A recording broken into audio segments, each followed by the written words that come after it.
আসসালামু আলাইকুম। মহিদুল ইসলাম রূপ গার্ডেনে আপনাদেরকে স্বাগত। আজ চলে এসেছি আমার ছাদ বাগানের ড্রাগন বাগানের অংশে, যেখানে ড্রাগন করেছি। আমার ছাদের একটি অংশে 3 ফল এবং একটি অংশে ড্রাগন। এই অংশটা হচ্ছে ড্রাগন। আলহামদুলিল্লাহ গাছগুলা বেশ ভালো বৃদ্ধি পাচ্ছে, নতুন কুশি ছাড়ছে, নতুন সব কুশি ছাড়ছে। আমি গাছটার অগ্রভাগ কেটে দেওয়ার পরে ওখান থেকে কুশি বেরোচ্ছে। প্রত্যেকটি এখন প্রায় 4 ফুটের উপরে, যে তাই আমি এই গাছের অগ্রভাগ অর্থাৎ এই অংশটা কেটে দিয়েছি। কেটে এখানে হচ্ছে আমি ফাঙ্গিসাইড ইউজ করেছি, যাতে এখানে কোনো পচন না ধরে বা কোনো ফাঙ্গাস অ্যাটাক না করতে পারে কাটা অংশে। আর আপনারা যারা ফাঙ্গিসাইড গাছ কাটেন, তারা অবশ্যই গাছ কাটার পরে এই অগ্রভাগে অবশ্যই ফাঙ্গিসাইড প্রয়োগ করবেন, লাগিয়ে দিবেন।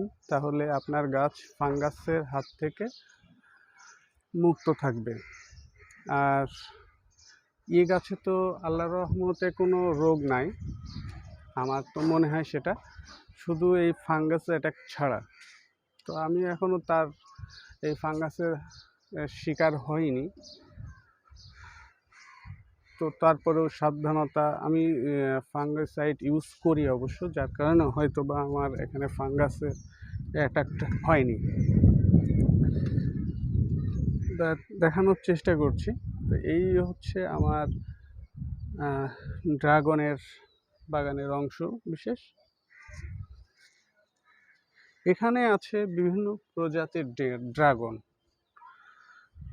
এগুলো হচ্ছে চুয়াডাঙ্গা অঞ্চলের 2 ভাই, আমার নামটা খেয়াল নাই, রফিক আর একজনের নাম কি তা জানি না, ওনাদের একটা জাত, সেটা হচ্ছে কালেকশন করা ওনাদের ওখান থেকে।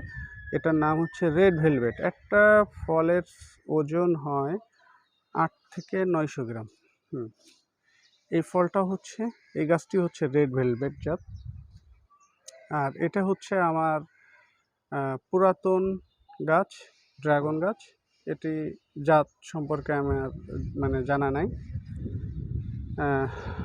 চৌগাছা থেকে একজন আমাকে গিফট করেছিল 2টা চারা, সেখান থেকেই হয়েছে। গত বছর আমি এখান থেকে 5 থেকে 6 কেজি মতো ফল হারভেস্ট করেছি।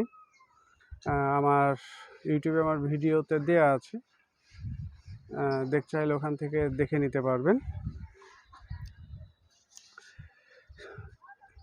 এইটা হচ্ছে আমার ইয়েলো ড্রাগন গাছ।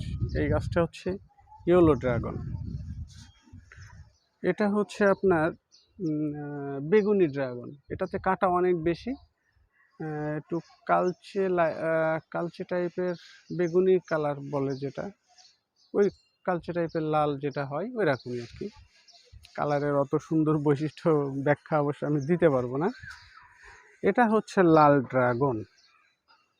হ্যাঁ, এটা লাল ড্রাগন।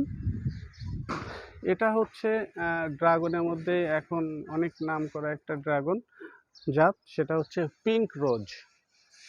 এই জাতটা ফলনটা অনেক ভালো এবং সাইজে অনেক বড় হয়।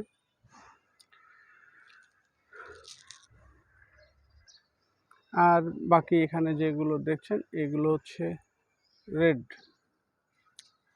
লাল ড্রাগন। এ হচ্ছে আমার ড্রাগন। এখানে আমি কোনো রকম রাসায়নিক সার ব্যবহার করি না।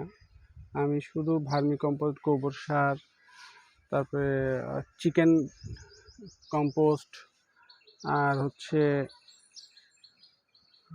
হাড়ের গুঁড়া, শিংকুচি আর খৈল পচানো পানি, এই হচ্ছে ব্যবহার করি।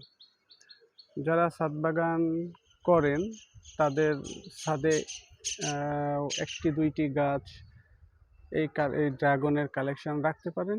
এতে গাছের ছাদের সৌন্দর্য বৃদ্ধি পাবে এবং আপনার ড্রাগনের চাহিদাটা পূরণ করতে সক্ষম হবে এই ড্রাগন গাছ। ধন্যবাদ। ভিডিওটি ভালো লাগলে অবশ্যই লাইক, শেয়ার এবং সাবস্ক্রাইব করবেন। পাশে থাকা বেল আইকনটি বাজিয়ে দিতে ভুলবেন না। ধন্যবাদ।